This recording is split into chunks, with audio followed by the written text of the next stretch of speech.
참으로 반갑습니다. 이 시간 우리 옆에 계신 분들과 함께 우리 인사 나누려고 합니다. 잘 오셨습니다. 은혜 많이 받읍시다. 네. 우리가 참 귀한 인사를 나누었죠.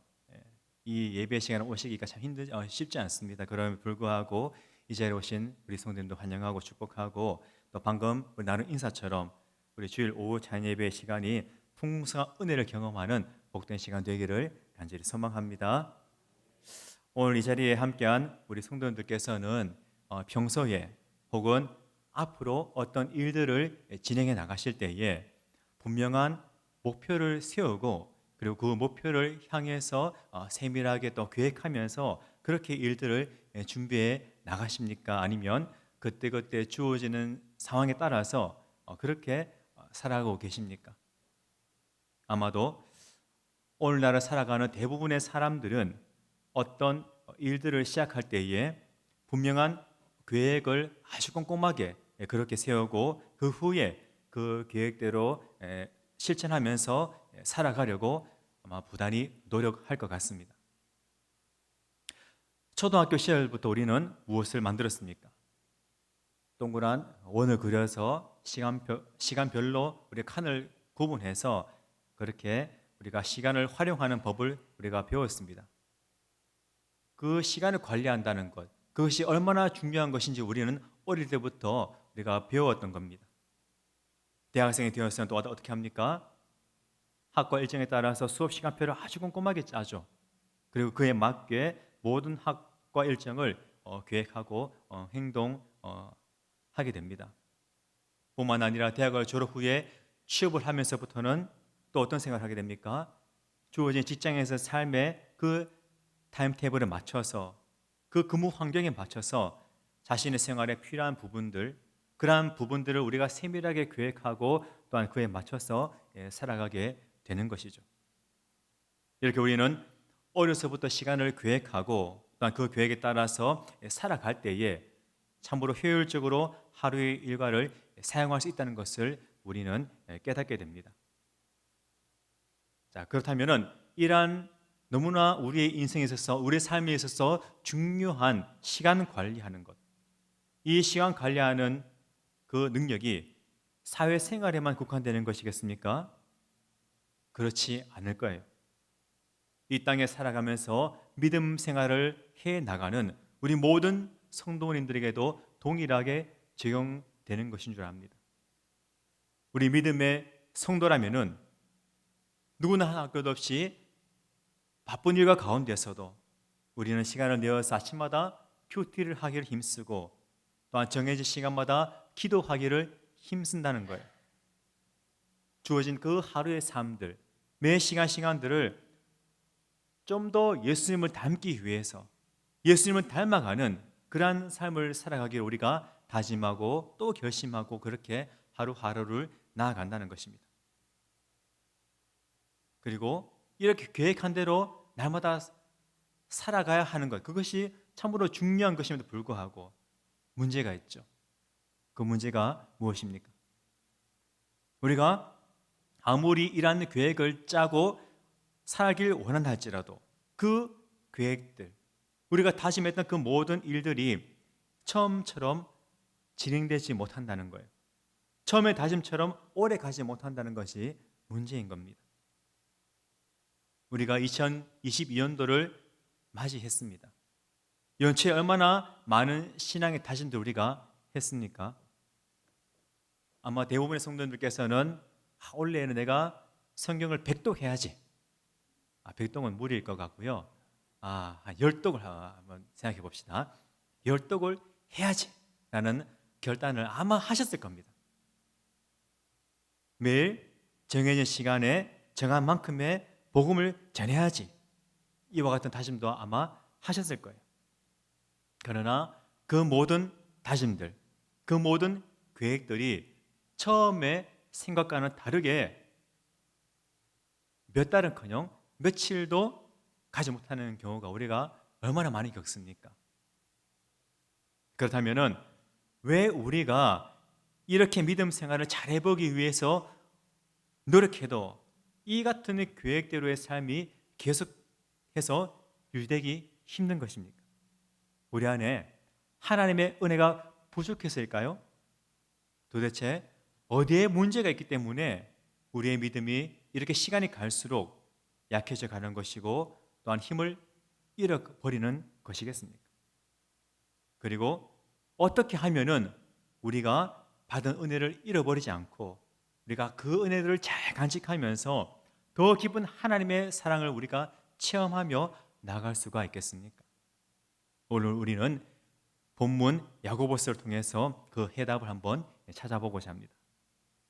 첫 번째, 우리는 영적으로 교만하지 말아야 한다는 것입니다.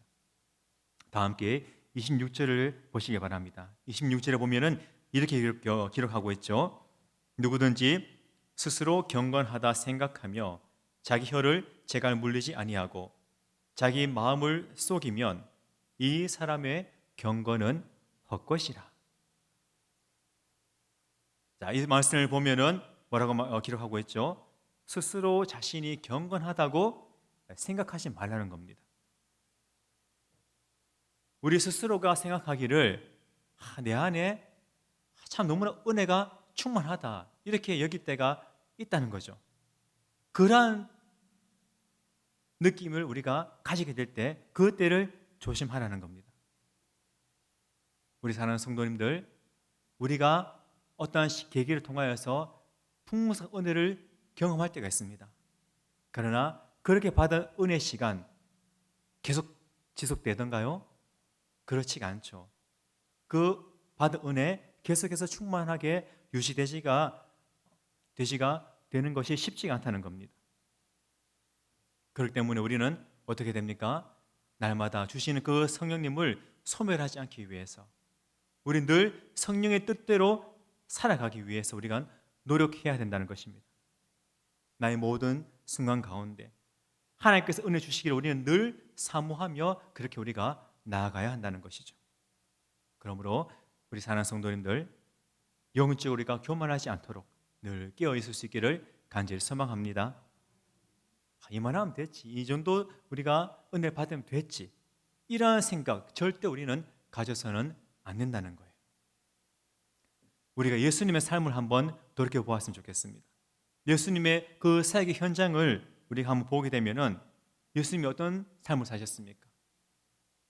예수님은 너무나 바쁜 삶을 사셨어요. 그 바쁜 일정 가운데서도 우리 주님께서는 하나님 앞에 나아가서 하나님 앞에 기도하는 그 시간을 결코 게을리하지 않으셨던 겁니다. 성전에서 말씀을 가르치시는 사역을 하셨어요. 천국 복음을 전파하셨고 뿐만 아니라 병든 자를 고치셨고 고통 가운데 있는 자들을 위로하셨고 눈이 먼 자, 죽은 자들, 저들을 고치고 또한 살리셨으며 배고픈 자들에게 풍성하게 먹이시는 그러한 사역들을 우리 주님께서는 감당하셨습니다.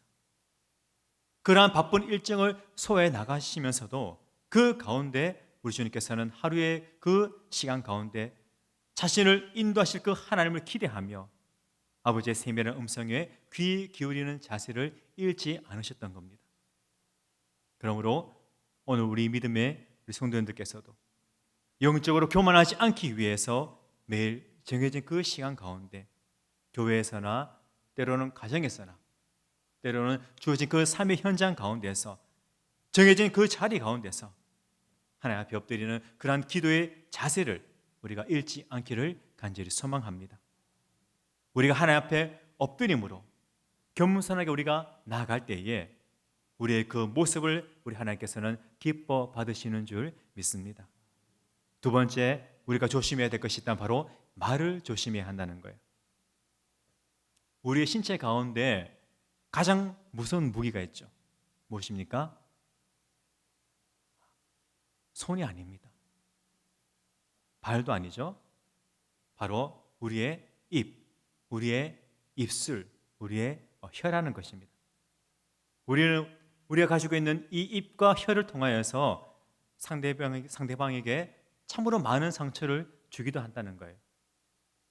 반대로 그 상처를 우리가 입을 통해서 받기도 한다는 거죠. 그만큼 사람의 입, 사람의 입술, 사람의 혀는 무서운 무기라는 것입니다. 우리가 은혜를 받고 나면 어떻습니까? 지금 당장에 교회 밖에서 선한 모습으로 살아갈 것 같고, 은혜를 받으면 당장에 교회 밖에서 우리가 참 선한 모습으로 그렇게 사람들을 대할 것 같고 어떤 선한 영향력을 끼치며 살 것 같습니다. 하지만 우리가 은혜를 받고 난 다음에 말을 많이 하게 되면 어떻게 되죠? 오히려 내가 내뱉은 그 말로 말미암아 받은 은혜를 잃어버리는 경우가 참으로 많다는 겁니다. 그래서 은혜를 받은 자들은 어떻게 되죠? 은혜를 받은 만큼 우리의 말을 아껴야 한다는 겁니다. 유독 예배 가운데 풍성한 은혜를 받은 후에 세상으로 나가면 어떻습니까? 오히려 많은 성도들이 말의 실수로 말미암아 시험에 드는 경우가 얼마나 많은지 모릅니다. 그래서 잠언 12장 18절에 보면은 이렇게 기록하고 있죠. 혀는 칼과 같다. 혀는 칼과 같아서 마음을 찌른다라고 말씀하고 있는 겁니다. 야고보서 3장 6절에도 보면은 이런 말씀이 있죠. 혀는 곧 불이요 불의의 세계라. 혀는 우리 지체 중에서 온몸을 더럽히고 삶의 수레바퀴를 불사르나니 그 사르는 것이 지옥 불에서 나느니라. 자, 이렇게 혀는 어떤 도구가 된다고 말씀하고 있죠? 우리의 몸을 더럽히는 도구가 될 수도 있고 우리의 생명까지도 위협하는 그러한 불씨가 된다고 말씀은 우리들에게 경고하고 있는 것입니다. 그러나 그런 위험을 초래하는 무슨 무기와 같은 입이라 할지라도 그 입을 오히려 잘 지킬 경우에는 오히려 우리들의 영혼을 구하는 도구가 된다는 것을 기억할 수 있기를 간절히 소망합니다. 잠언 21장 23절에 보면 이와 같은 말씀이 기록됐습니다. 입과 혀를 잘 지키는 자는 영혼을 환난에서 보전한다.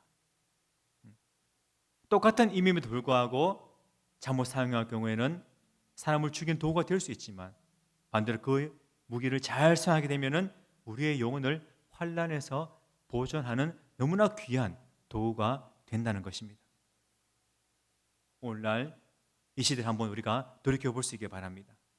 지난 2년 그리고 또한 4개월, 5개월, 6개월 이 기간 동안 우리는 코로나라는 너무나 큰 위기를 겪었습니다. 그 사태로 말미암아 가장 많은 피해를 본 곳이 어디였죠? 아마 교회일 겁니다. 이상하게도 유독 교회만이 집중적으로 사람들로부터 공격을 당했고 또한 언론이 표적이 되었죠. 그 이유가 무엇입니까? 그 이유는 바로 교회가 참으로 평소에 우리가 전하던 그 복음과는 달리 정작 교회를 통해서 드러나는 그 모습들과 말들이 참 덕이 되지 못하는 그런 모습들이 있었기 때문에 사회가 교회를 향해서 또한 기독교인들을 향해서 비난을 했던 것 같습니다.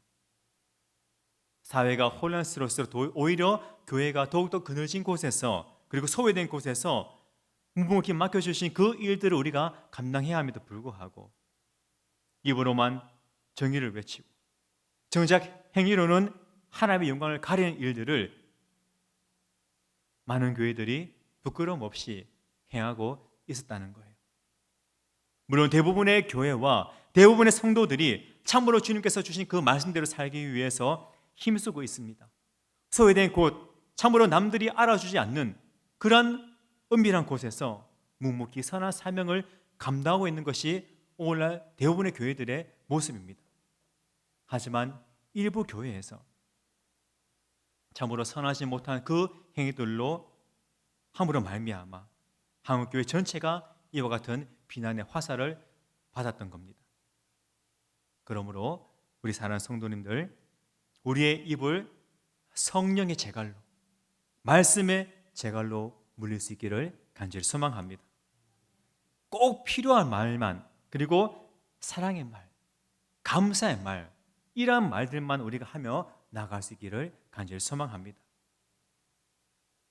사회가 교회를 비난하는 이 시대 가운데 우리가 할 수 있는 것은 무엇입니까? 세상의 제도권이 미치지 못하는 그곳, 그 도움이 손길이 필요한 그곳에서 우리에게 주어진 일들을 묵묵히 감당하며 입술로 하나님의 영광을 가리지 않는 것, 그것이 바로 우리가 해야 될 일인 줄 믿습니다. 그렇게 우리 스스로가 경건의 삶을 살아가기 위해 힘쓸 때에 하나님께 영광 돌리며 또한 이웃을 향해서 하나님의 영광을 나타내는 그러한 삶을 살게 되는 줄 믿으시기를 바랍니다.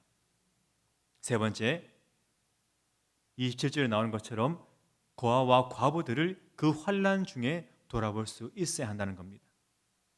우리 성도님들, 왜 우리 그리스도인들이 교회에서 말씀을 듣고 은혜 받은 대로 살지 못하고 세상 가운데 우리가 손가락질 당하고 있습니까? 십자가의 복음만이 진리인데 우리 주 예수 그리스도의 그 십자가 외에는 다른 길이 없는데, 구원이 없는데 왜 우리의 믿음은 그토록 무기력해지고 또한 나약해져만 가는 것입니까? 왜 선한 영향력을 세상 가운데 끼치지 못하는 것이겠습니까? 그것은 바로 우리의 믿음과 그 믿음에 따른 삶이 내 안에만 머물고 있기 때문인 것입니다. 앞서 말씀드린 것처럼 첫 번째, 두 번째 모두가 우리 자신에게 행하는 것이죠. 세 번째는 바로 이웃에게 행하는 겁니다. 오늘 본문 27절에 우리 함께 보기 바랍니다. 하나님 아버지 앞에서 정결하고 더러움이 없는 경건은 곧 고아와 과부를 그 환난 중에 돌보는 것이라. 이 말씀을 오늘 주님께서 우리들에게 하고 계신 겁니다. 여러분, 이 말씀처럼 하나님께서 받으시는 경건, 이것은 바로 무엇이겠습니까? 어려운 처지에 놓여 있는 그러한 고아와 과부들, 저들을 돌보는 것. 즉 다시 말해서 주변의 그 어려움에 처한 이웃들에게 우리가 관심을 갖고 저들에게 우리의 믿음의 성도들이 먼저 손을 내미는 겁니다. 우리 성도님들, 주님께서 우리 믿음의 성도들에게 요구하시는 것, 그것이 무엇입니까? 요한복음 13장 34절에서 35절에 이런 말씀이 있습니다. 새 계명을 너희에게 주노니 서로 사랑하라. 내가 너희를 사랑한 것 같이 너희도 서로를 사랑하라. 너희가 서로 사랑하면 이로써 모든 사람이 내 제자인 줄 알리라. 요한복음에 말씀하고 있는 이 말씀처럼 우리는 서로를 사랑해야 하는 줄 압니다. 십자가의 능력은 바로 어디에 있습니까? 사랑에 있다는 거예요. 이 사랑이 빠지면은 우리가 믿는 기독교는 아무것도 아닌 것입니다. 우리는 이미 이와 같은 사랑을 받았습니다. 그 누구도 경험해 보지 못한 너무나 큰 사랑을 우리는 주님께로부터 받았다는 거예요. 예수님께서 죄인 된 우리를 위해서, 우리를 구원하시기 위해서 주님의 그 귀한 생명을 내어주셨습니다.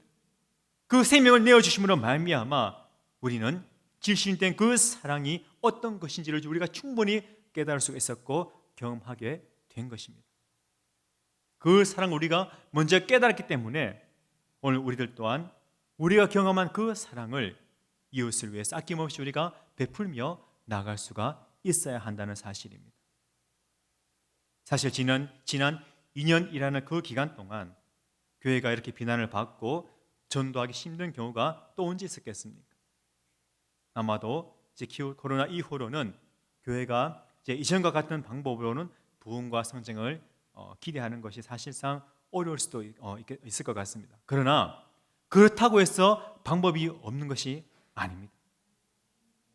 오늘날 기독교의 설 자리가 갈수록 좁아져 가고는 있지만 이 시대에 할 수 있는 최선의 전도는 무엇입니까? 이웃을 위해서 우리가 할 수 있는 바로 그것, 사랑의 손길을 내미는 것입니다. 사랑의 손길을 내미는 것, 그것이 바로 우리가 할 수 있는 최선의 전도의 방법인 것을 우리가 깨닫고 우리의 삶을 통해서 십자가의 사랑을 전할 수 있는 저와 여러분 될 수 있기를 간절히 소망합니다. 네 번째, 우리 자신을 지켜서 세속에 물들지 않도록 하는 것입니다. 오늘날 우리가 살아가는 세상, 선한 환경에 있습니까? 악한 환경 가운데 있습니까? 너무나 악한 가운데 있는 것이 오늘 우리가 살고 있는 세상이라는 것입니다. 너무나 악하기 때문에 아무리 믿음의 성도라 할지라도 그 믿음을 세상 가운데 살면서 온전히 유지하기 힘들다는 거예요. 오늘 우리는 이와 같은 현실 가운데 우리의 믿음을 지키기 위해서 애쓰고 또한 노력하고 있는 줄 압니다. 그렇다면 오늘날 우리 믿음의 성도들을 넘어뜨리기 위해서 얼마나 많은 유혹들이 우리 주변에 도사리고 있습니까? 인터넷 게임이 우리를 무너뜨리고 있습니다. 음주와 도박과 쇼핑 중독과 같은 이런 화려하고 수많은 유혹거리들이 우리의 눈과 우리의 귀를 혼란스럽게 하고 있다는 거예요. 이 모든 것들로부터 우리가 자유할 수 있도록 우리는 어떻게 해야 됩니까? 의지적으로 우리는 결단할 수가 있어야 한다는 겁니다. 이렇게 의지적으로라도 우리가 결단하지 않으면은 이 유혹거리들로 말미암아 우리의 믿음은 한순간에 무너져 내릴 수가 있다는 겁니다. 자, 이제 말씀의 결론을 맺겠습니다. 오늘 우리는 교회가 세상으로부터 비난을 받고 있는 이 상황 가운데 우리가 할 수 있는 최선의 방법, 즉 경건하게 살기로 결심한 것들을 어떻게 계속해서 이어나갈 수 있는지, 지켜나갈 수 있는지에 대해서 우리가 말씀을 통해서 알아보았습니다. 첫 번째는 무엇이라고 했습니까? 영적으로 교만하지 않는 것이라고 했습니다. 영적으로 교만하지 않도록 오늘도 우리가 깨어있는 가운데 날마다 하나님 앞에 나아가 기도하는, 엎드리는 그러한 삶을 우리는 계속 이어나가야 하는 줄 믿습니다.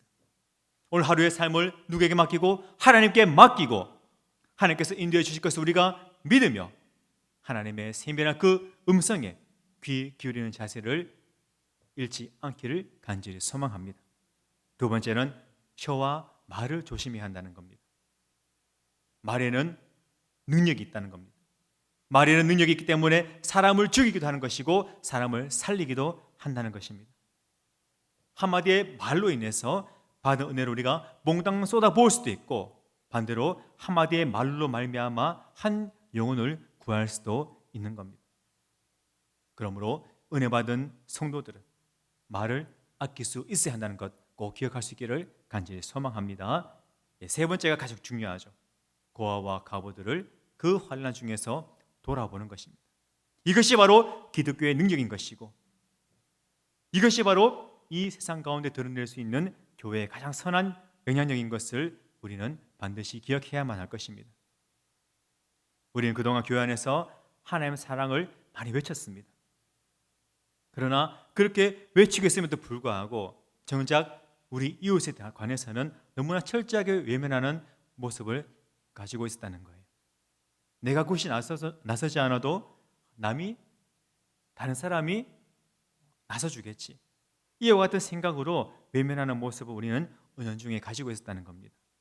그러나 분명한 것은 우리 주님께서도 말씀하신 것처럼 내 이웃을 내 몸과 같이 사랑하라는 것. 이것이 진정 우리의 할 일인 줄 믿으시기 바랍니다. 이 말씀을 지키며 나아갈 때에 우리의 믿음이 또한 날마다 성령님과 동행하며 또한 성장하게 되는 것을 경험하게 되는 줄 믿습니다. 그리고 마지막 네 번째가 무엇입니까? 우리 자신을 지켜 세속에 물들지 않도록 우리가 노력하는 것입니다.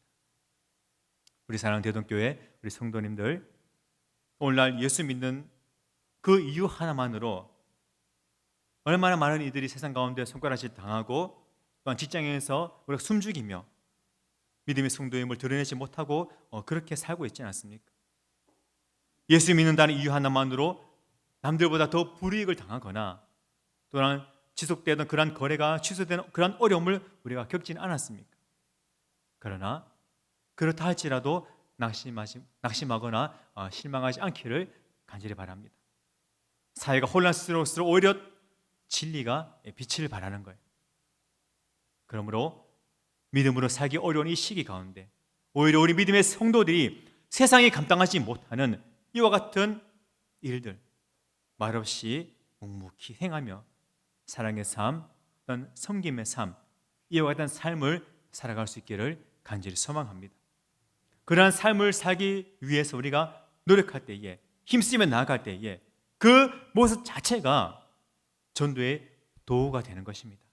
그 모습 자체가 하나님의 영광을 나타내는 그러한 것임을 우리가 깨닫고 다가오는 우리 한 주간도 주어진 자리에서 우리가 최선을 다해서 성실히 살아가는 가운데 하나님의 영광을 나타낼 수 있는 우리 모든 대동교회 성도님들 되어줄 수 있기를 간절히 소망합니다.